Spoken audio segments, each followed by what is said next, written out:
Bien, hermanos, vamos a hacer una oración. Como cada predicación, les comento que el motivo de esta predicación no es que yo les diga algo, es que Dios nos diga algo a cada uno de nosotros. ¿Estamos de acuerdo?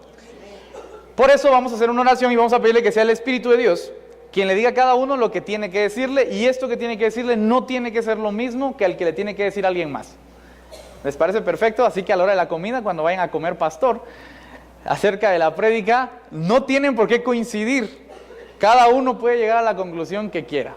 ¿Sale? Vamos a hacer una oración. Papá, te damos gracias por este día. Gracias por la oportunidad que nos regalas de poder juntarnos como familia, de poder dedicarte un día de toda la vida que nos has dado, Señor, de toda esta semana. Y poder estar aquí, Señor, atentos a lo que tú quieres decirnos el día de hoy. A lo que tú pretendes que nosotros comprendamos para parecernos cada día más a ti.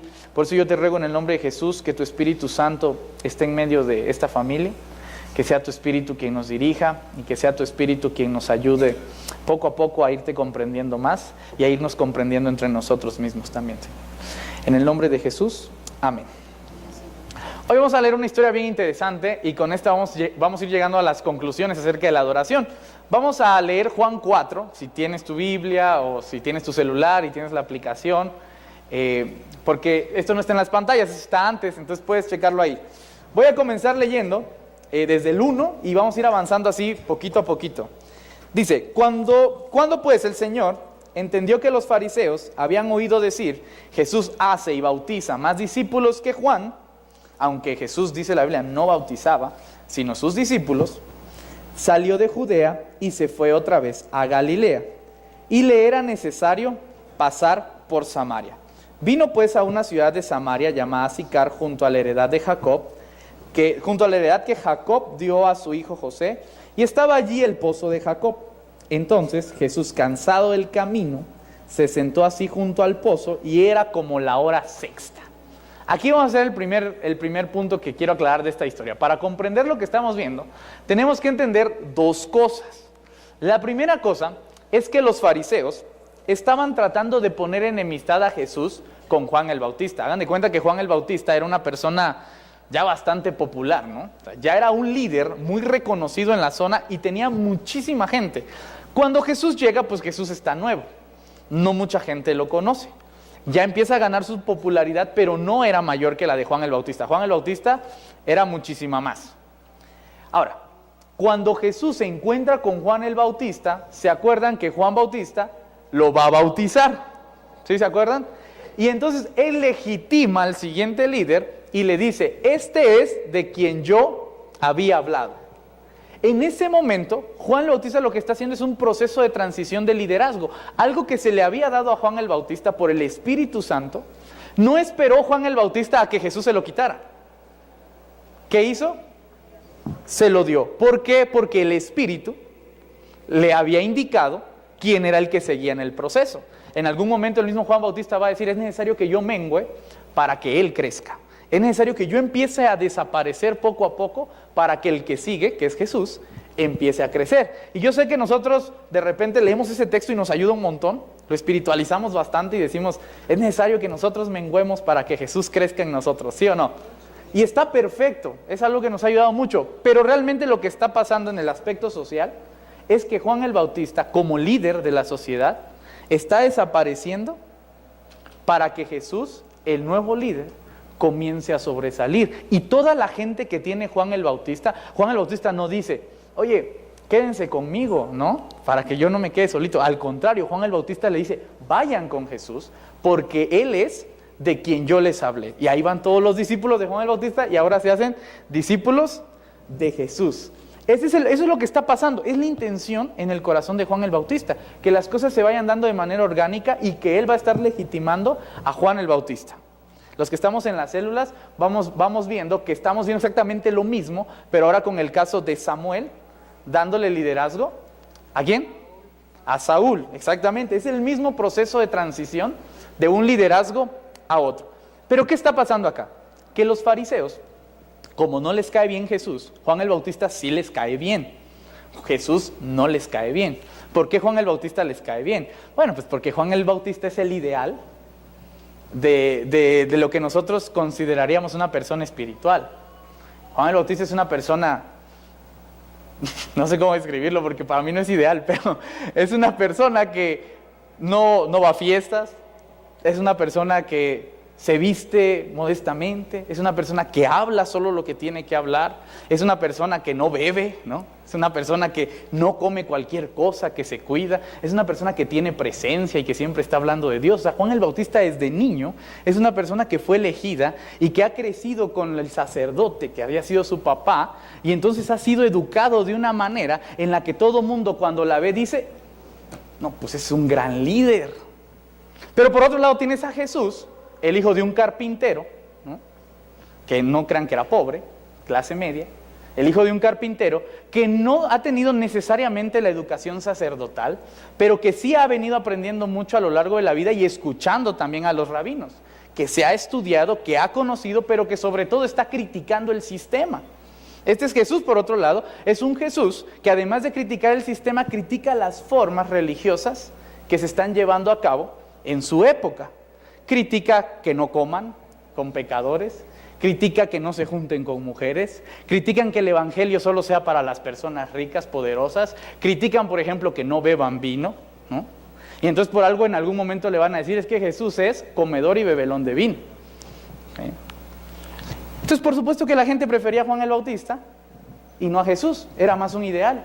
En este proceso lo que trata de hacer la gente para destruir a Jesús es confrontar a Juan el Bautista con Jesús. Y los empiezan a confrontar de tal manera que el texto dice que empiezan a decir, oye, mira, es que Jesús ya está bautizando más gente que Juan el Bautista, y los empiezan a hacer enemigos. No tenían por qué ser enemigos, ellos no querían ser enemigos, la gente los está haciendo enemigos. ¿Te das cuenta? Ese es el primer punto que tenemos que analizar de esta historia. Por eso Jesús, ante tal situación, no se queda a la confrontación. Dice, yo me retiro, no tengo nada que hacer ahí, vámonos. La segunda parte de la historia dice que Jesús va hacia algún lugar, que es Galilea, y para este lugar tiene que pasar por Samaria. Ese es un poquito de verdad, un poquito de mentira, porque hay otras rutas para llegar a Galilea. Se pudo haber ido por la costa o pudo haber cruzado el río Jordán, pero como Jesús quiere evitar la confrontación, va a pasar por Samaria. ¿Saben por qué quiere pasar por Samaria?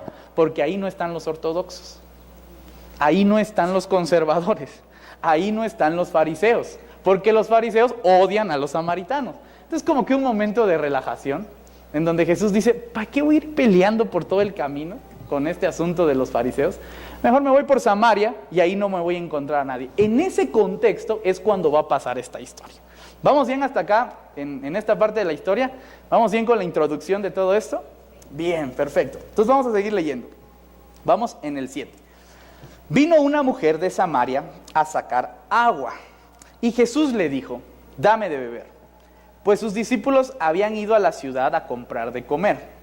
La mujer samaritana le dijo, ¿cómo tú, siendo judío, me pides a mí de beber que soy mujer samaritana?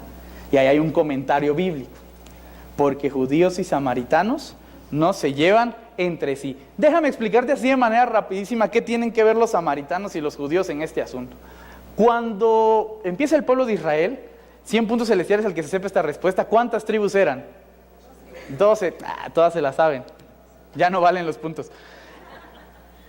Pero cuando va a venir el primer exilio, algunas de esas tribus se van a ir en el primer exilio. ¿Cuántas? 10. Muy bien. El que ya participó no puede volver a participar. No son puntos acumulables. 10 tribus se van en el primer exilio, ¿sí? ¿Alguien se acuerda cómo se llamaba este grupo de personas? ¿Cómo le llamaban a esta nación? ¿Quién? ¿Cómo se llamaban estas 10 tribus?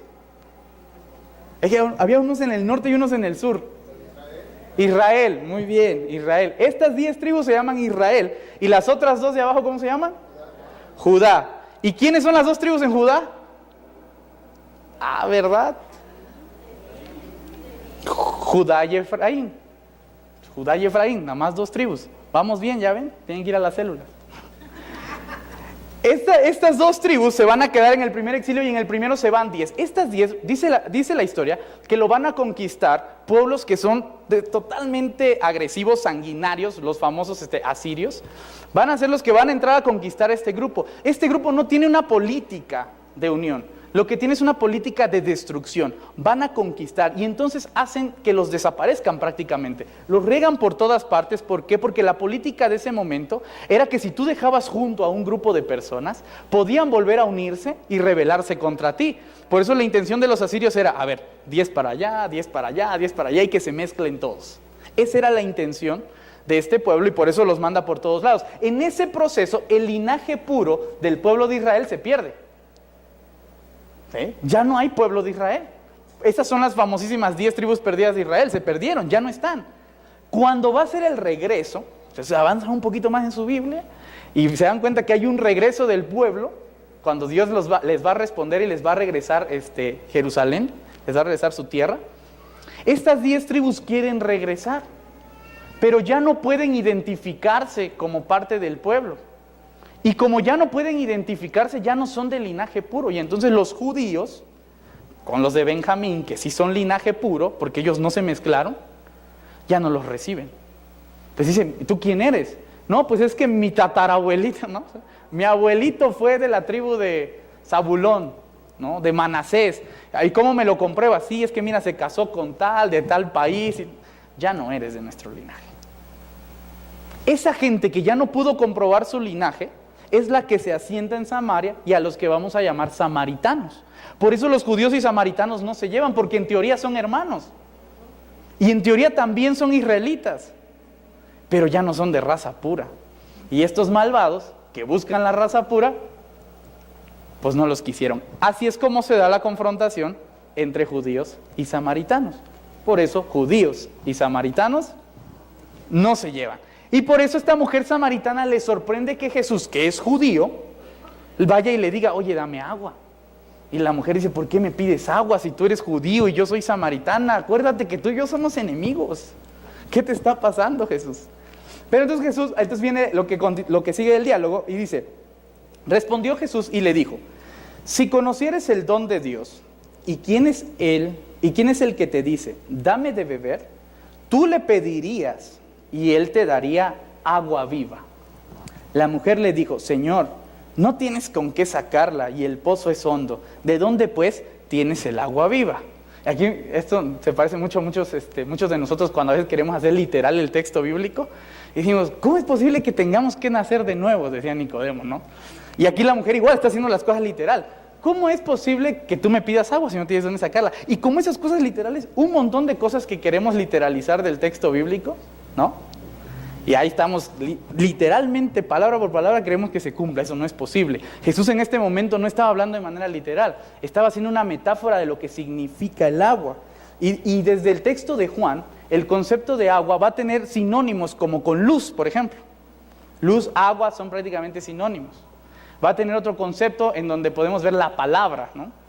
¿Sí? La palabra también es otro concepto que es sinónimo de otra cosa. Juan es muy específico en estas cosas, pero particularmente esta agua se está refiriendo al Espíritu que el mismo Jesús va a tocar más adelante, porque va a volver a hablar acerca de eso.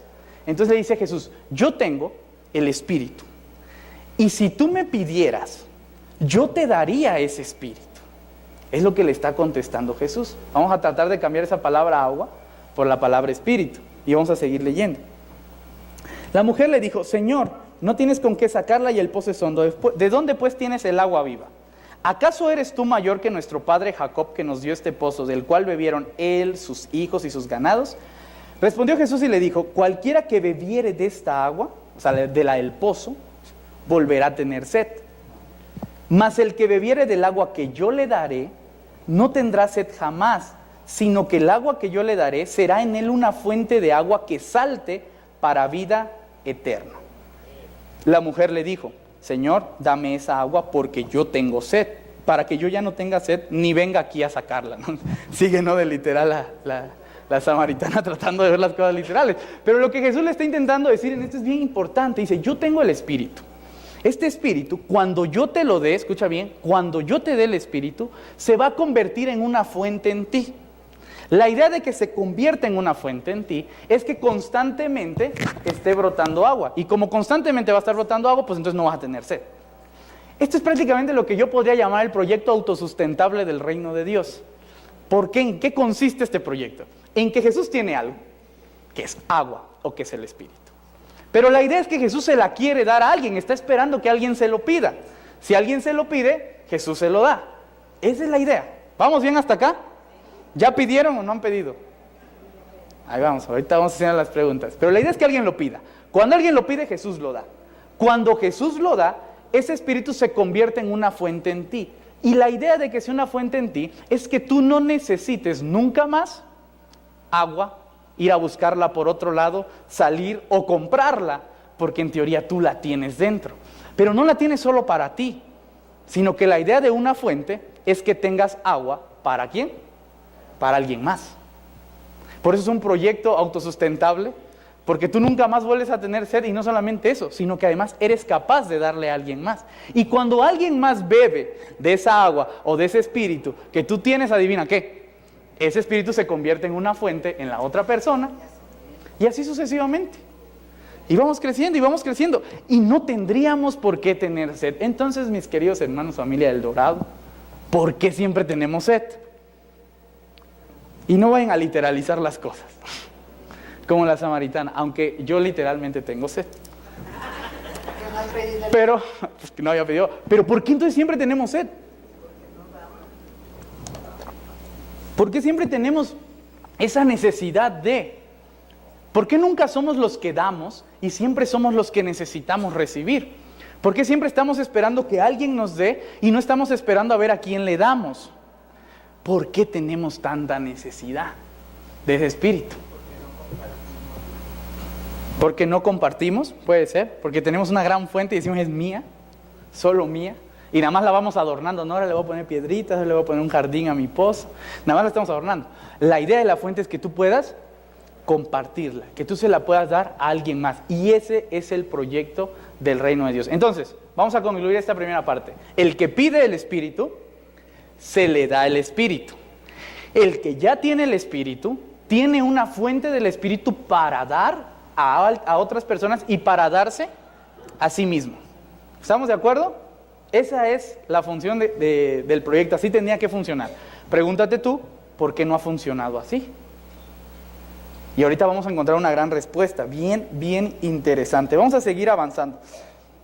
Entonces Jesús lo primero que hace con la mujer samaritana es ofrecerle lo que Jesús tiene.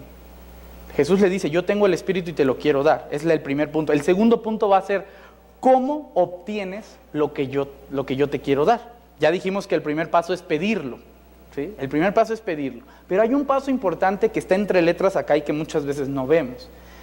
Le dijo, en el 15, dice, la mujer le dijo, Señor, dame esa agua para que no tenga sed ni venga aquí a sacarla. Entonces, ¿qué hizo la mujer samaritana? Ya lo pidió. Mal pedido, sí, pues, porque no sabe lo que está pidiendo todavía, pero ya lo pidió. Y entonces Jesús va al siguiente paso y le dice, ahora te voy a decir cómo lo vas a conseguir. Dice el 16, ve, llama a tu marido y ven acá.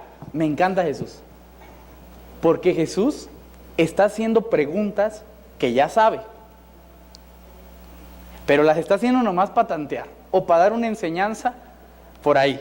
Pero Jesús ya sabe lo que está pasando y no es mujer. Dice, respondió la mujer y dijo, no tengo marido. Jesús le dijo, bien has dicho, no tengo marido, porque 5 maridos has tenido y el que ahora tienes no es tu marido. Así que has dicho esto con verdad. Y este asunto de verdad es medio sarcástico, porque realmente no dijo toda la verdad. Dijo una parte de la verdad. Y lo que hace Jesús es revelarle toda la verdad, ¿no?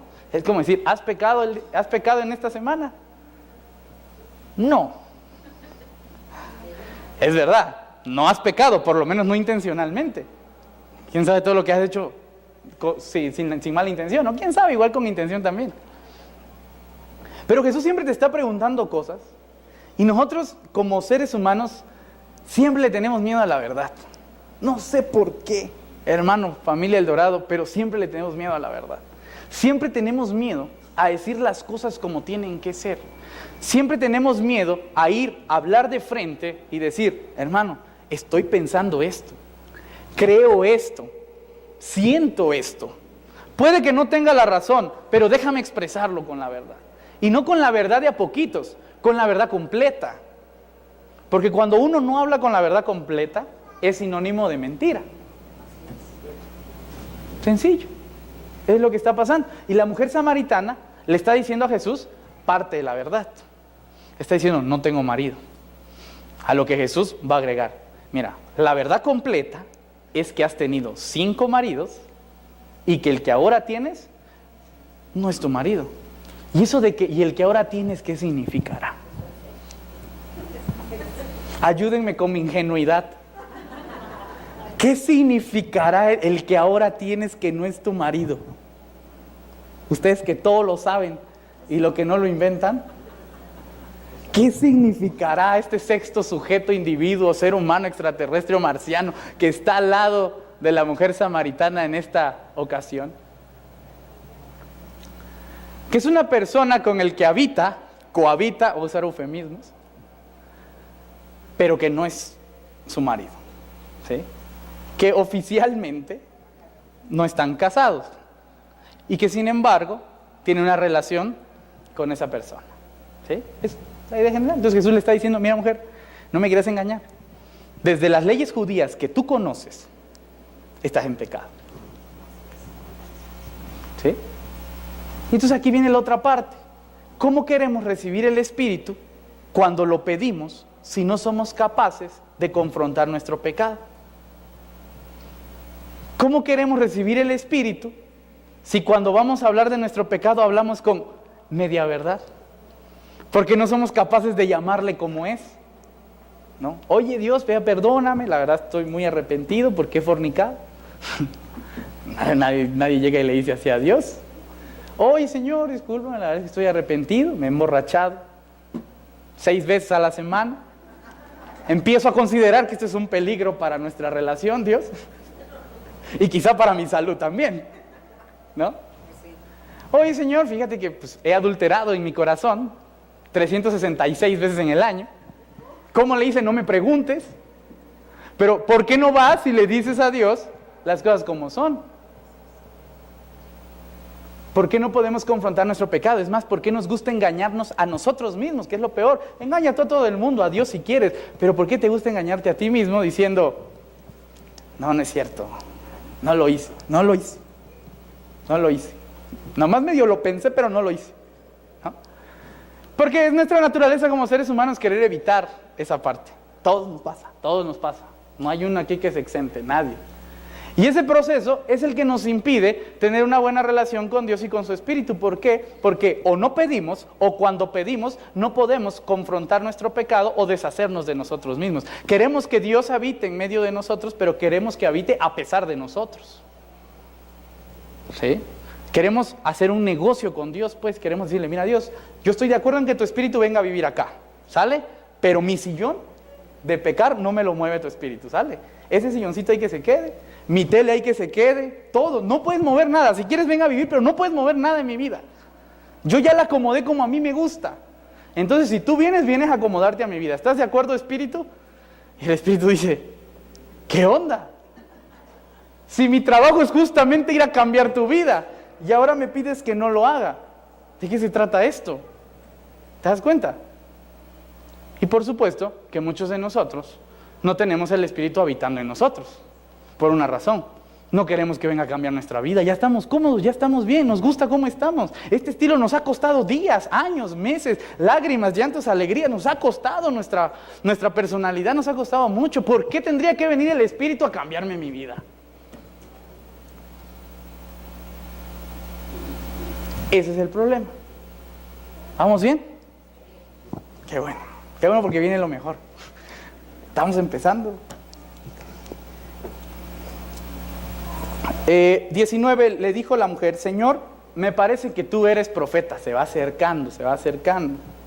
Nuestros padres adoraron en este monte y vosotros decís que en Jerusalén es el lugar donde se debe adorar.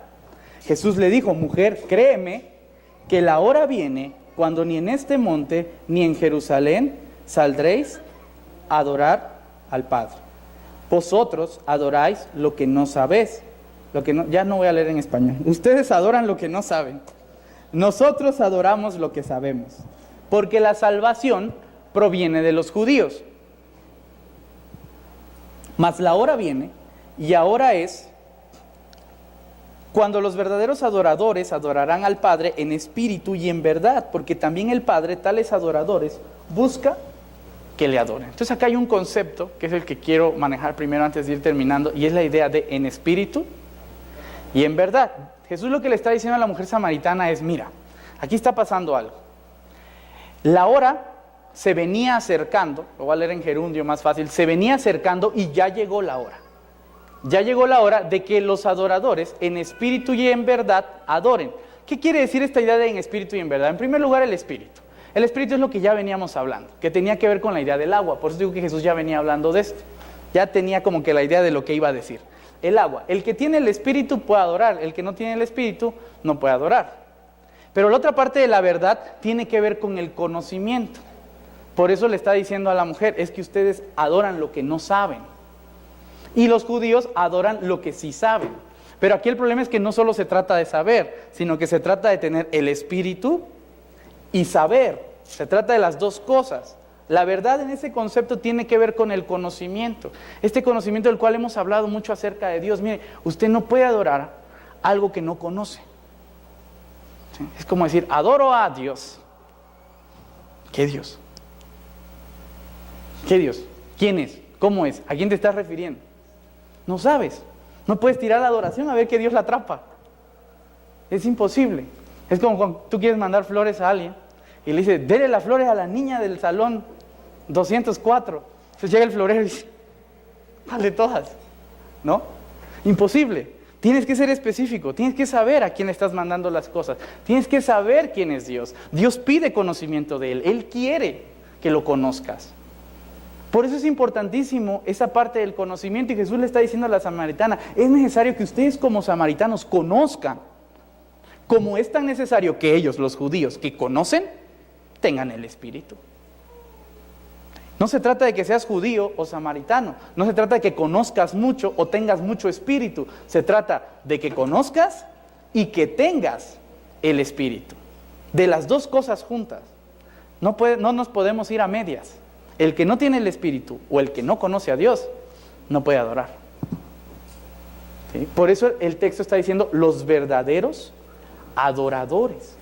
Porque entonces esto me da la idea de que hay muchos adoradores que son falsos, que no son verdaderos. Pregunta del millón, y este es donde me gusta que usted analice, que usted reflexione, para que no diga el pastor me dijo, no, usted se dijo usted mismo, ¿usted es verdadero adorador o falso adorador? No se responda todavía, no vaya tan rápido, le voy a dar otro tip. ¿Qué es la adoración? ¿Sí? ¿Qué es la adoración? Entonces te voy a resumir este concepto de adoración en algo muy básico. La adoración proviene del corazón. Para el texto bíblico la adoración sale del corazón. Dice la palabra de Dios, sobre toda cosa guardada, ¿guarda qué? Tu corazón, porque de él mana la vida. Y otro texto además hablando del corazón dice, porque de la abundancia del corazón, ¿habla qué? La boca. Hermano, es muy fácil saber cómo está su corazón. Usted cree que no, pero es muy fácil saber cómo está su corazón. ¿Por qué? Por cómo vive, por cómo actúa, por cómo piensa, por cómo te ves. Estás ahí sentado, todo triste. ¿Cómo está, hermano? Bien. ¿No? Entonces es incoherente. Lo ves ahí todo alegre y toda la cosa. ¿Cómo estás, hermano? Pues no estoy tan bien. ¿De qué se trata? ¿Sí me explico?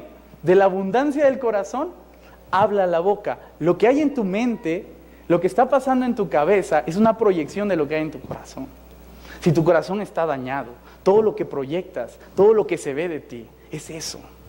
Si tu corazón está mal, es eso. Si tu corazón es violento, eso es lo que proyectas. Si tu corazón no está completo, eso es lo que proyectas. Si tu corazón no está seguro, eso es lo que proyectas. Porque de la abundancia del corazón habla la boca. Y entonces si nuestro corazón vale tanto, ¿qué dice el texto bíblico? Sobre toda cosa guardada, guarda tu corazón, porque de él mana la vida. Y nosotros estamos guardando todo. Todo lo guardamos. Guardamos el dinero, guardamos nuestros recuerdos, ¿no?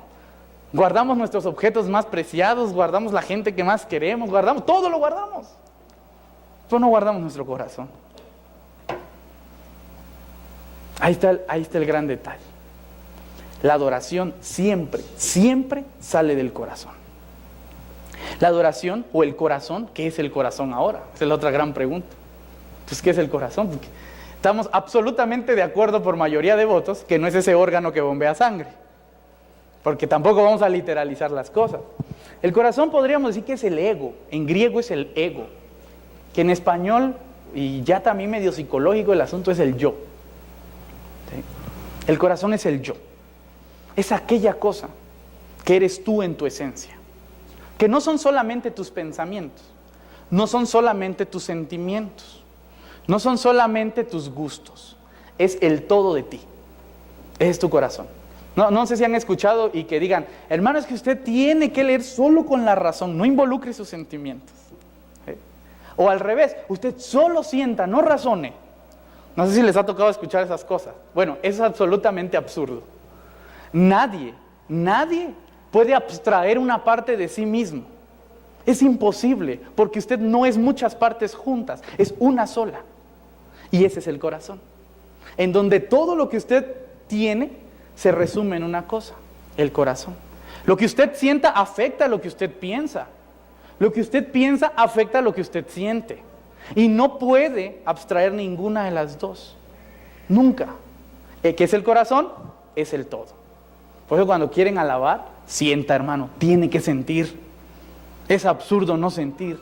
Tiene que sentir. ¿Sí? Y cuando alabe, piense.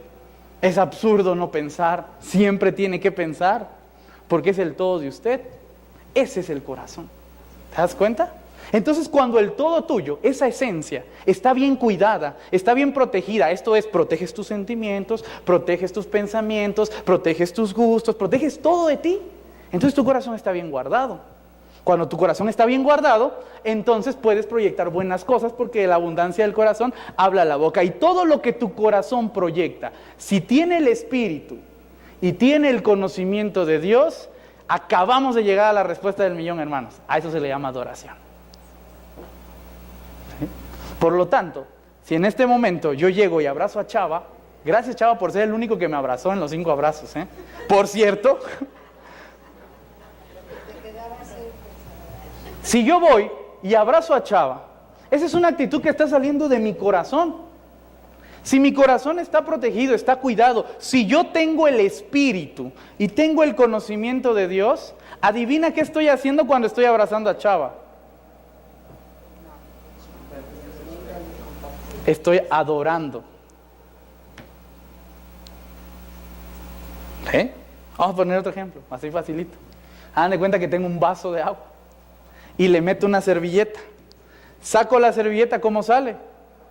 Mojada. ¿Estamos de acuerdo? Vamos bien hasta ese ejemplo. Si tú eres una fuente que tiene mucha agua, todo lo que sale de ti tiene que salir ¿cómo? Mojado. Eso es adoración.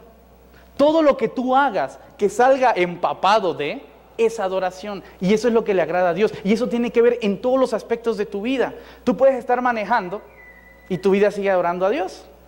Tú puedes estar predicando y tu vida sigue adorando a Dios.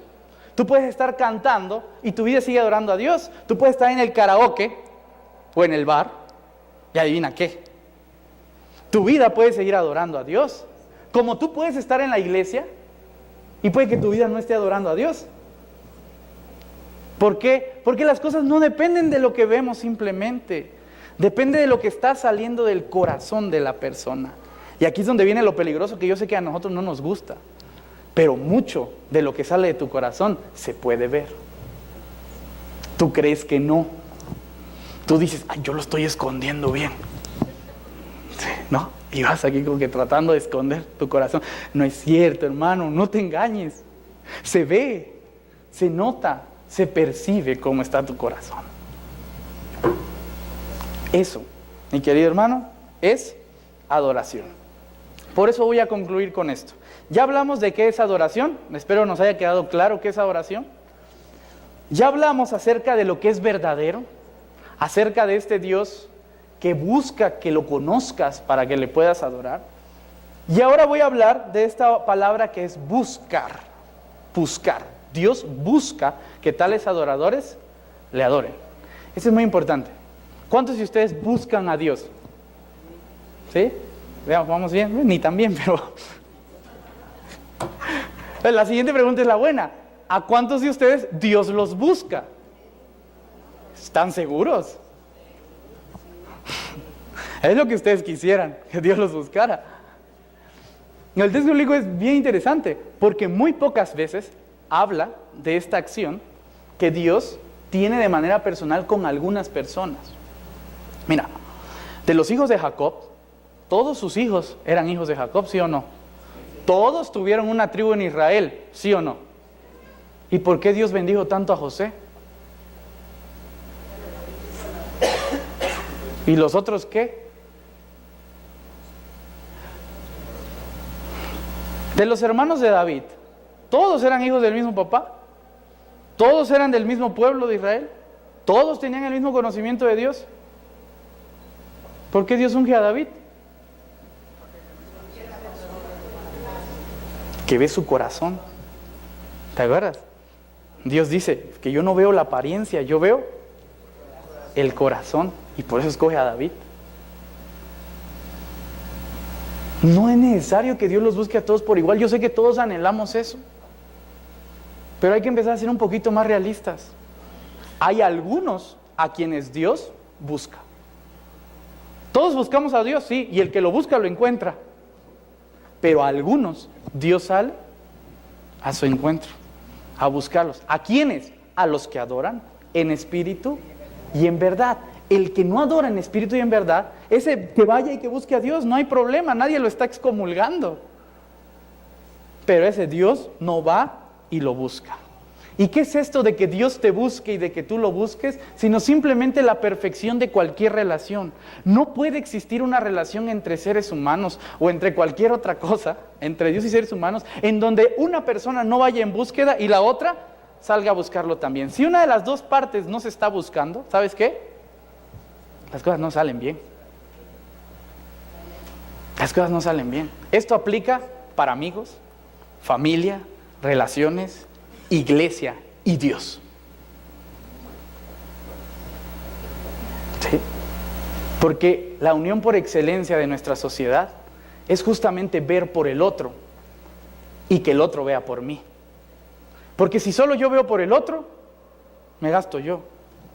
Y si el otro solo ve por mí, se gasta el otro. Por eso la perfección de la sociedad tiene que ver con eso, con que el otro vea por mí mientras yo veo por el otro. Y eso es ser hermanos. En eso se resumiría el amarás a tu prójimo como ¿quién?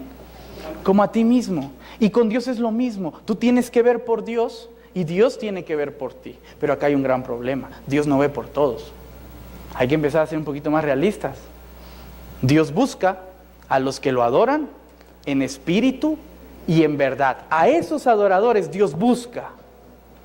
Dios está con ellos. Dios los quiere a ellos. Esa es la idea de la adoración. ¿Vamos bien? ¿Ya puedo terminar? Por favor. Otra. Último, es que ya me perdí. ¿Dónde está el texto? Entonces, aquí está, en el 24. Dios es espíritu, y los que le adoran en espíritu y en verdad, es necesario que le adoren, y con eso termino. Esa palabra, ese verbo, necesidad. No está usando ningún otro verbo y lo está usando a propósito. Esto, hermanos, se convierte en necesidad. ¿Han tenido necesidad de algo alguna vez? ¿De qué? De comer. Bien, chaval. Estás con todo. Todos hemos tenido necesidad de comer, hermano. ¿Qué pasa cuando no comes? Se debilitan. ¿Qué más? Les duele la cabeza. ¿Qué más? ¿No piensas bien? ¿Qué más? ¿Cómo? Te sientes triste, te enfermas, te pones de mal humor. Y cuando el hambre es tanta, y vas pasando por una panadería, ¿no? Dices, no te pases. Y no tienes ni un peso para comprarte un pan, pero el pan está a la mano y tú haces el cálculo y dices, el policía no puede correr más que yo y la señora tampoco. ¿Sí? Entonces tomas el pan, tomas tu bolillo y sales corriendo. Te lo robas, hermano. Cuando tienes una necesidad y tu necesidad llega al límite, comienzas a hacer cosas que en tu sano juicio no hubieras hecho. ¿Por qué? Porque esa necesidad empieza a nublar tu razón y empiezas a dejar de ser tú. Habemos personas, adoradores en espíritu y en verdad, que llega un momento en el que necesitamos adorar. Y a veces el tiempo pasa y dejamos de adorar y dejamos de buscar a Dios. Pero ya es una necesidad en nosotros. ¿Y sabes qué pasa en ese momento? Nuestra razón se nubla. Ya no somos los mismos. Y empezamos a hacer cosas que no hubiéramos hecho si hubiéramos estado adorando. ¿Te das cuenta? Es el proceso completo y todas las consecuencias que tiene tu corazón, la adoración, el espíritu, buscar a Dios y que Dios te busque a ti. Es todo un círculo que se mezcla y se une y todo tiene que ver con todo. Pero lo último, ahora sí ya prometo que es lo último. La necesidad no solo proviene de ti hacia Dios, no solo los adoradores llega un punto en donde necesitan adorar, se sienten mal si no adoran. En verdad, hermanos, llega un momento en donde ya no es tu conciencia, ya no es tu moral, ya no es lo que te dijo, ya no es que te están viendo, ya eres tú que empiezas a necesitar hacer las cosas bien. Ya eres tú que lo necesita. Pero no solo eso, sino que Dios también empieza a necesitar de ti. Dios empieza a necesitar de ti. Dios se acostumbra tanto a ti, a estar cerca de ti, a tu adoración, porque Dios te estuvo buscando, te encontró, te quiere ahí, que Dios te empieza a necesitar cuando tú te vas. Y esa es la razón por la cual, a pesar de que te vayas bien lejos, allá va Dios a buscarte. Y que no importa lo que hagas y que no importa todo lo que haya pasado y no importa hasta dónde te quieras ir, como Dios te necesita, va y te busca. Porque llega un momento en donde Dios también te necesita a ti. Y es lo que muchas veces no entendemos de Dios. Él está buscando a esos adoradores. No solo los está pidiendo, es más, no los está ordenando, a nadie lo obliga a hacerlo. Lo está buscando. Y espero de todo corazón que lo encuentre en el Dorado. Necesitamos que Dios nos busque a nosotros y no solo nosotros buscarlo a Él. Por eso es necesario que nosotros, los adoradores en espíritu y en verdad, comencemos a adorar. Y ahora usted ya sabe qué es adorar. Por lo tanto, como los antiguos predicadores, los envío a que vayan a adorar y que adoren con toda su vida, pues, no de pedacito en pedacito. ¿Podemos hacer eso como familia del Dorado?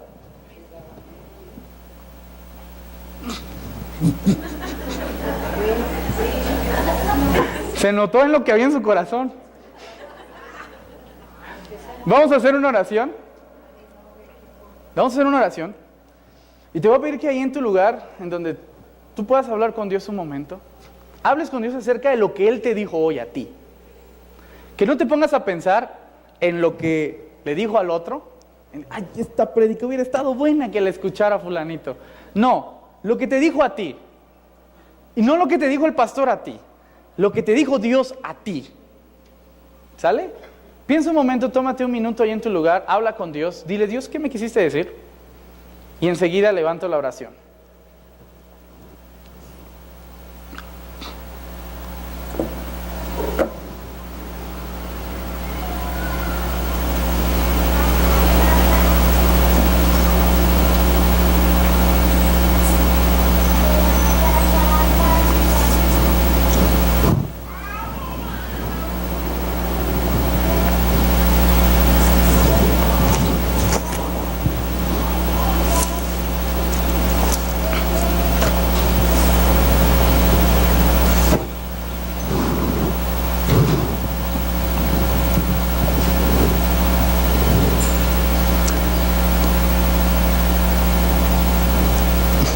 Papá, yo sé que tú quieres hablarnos. Yo sé que tú tienes algo que decirnos, Señor. Yo creo que has visto con agrado a la iglesia del Dorado y la estás buscando, Señor. Y llevas tiempo buscándola. Y queremos ir ahora nosotros a buscarte también. Y queremos provocar que tú nos sigas buscando, Señor. Adorándote en espíritu y en verdad. entendiendo, papá, que lo que tú querías para nosotros era que toda nuestra vida te adorara, y no solo un momento o un día. Por eso, Señor, yo te pido que tu Espíritu esté en medio de nosotros, porque es lo principal. Sin tu Espíritu no podemos hacerlo. Quizá no sepamos mucho de tu Espíritu, quizá no tengamos mucha experiencia con tu Espíritu, quizá ni siquiera conozcamos la magnitud de pedir tu Espíritu, pero te pido tu Espíritu. Te pido, Señor, que derrames tu Espíritu sobre la iglesia del Dorado, que nos llenes de ti, papá, que aprendamos a vivir contigo en nuestras vidas y que aprendamos a lidiar con tu Espíritu en nuestras vidas, para que tu Espíritu haga su trabajo de cambiar nuestras vidas y no mantenernos como estamos, Señor. Te pido, papá, que nos ayudes y que recibas nuestra adoración. En el nombre de Jesús, amén.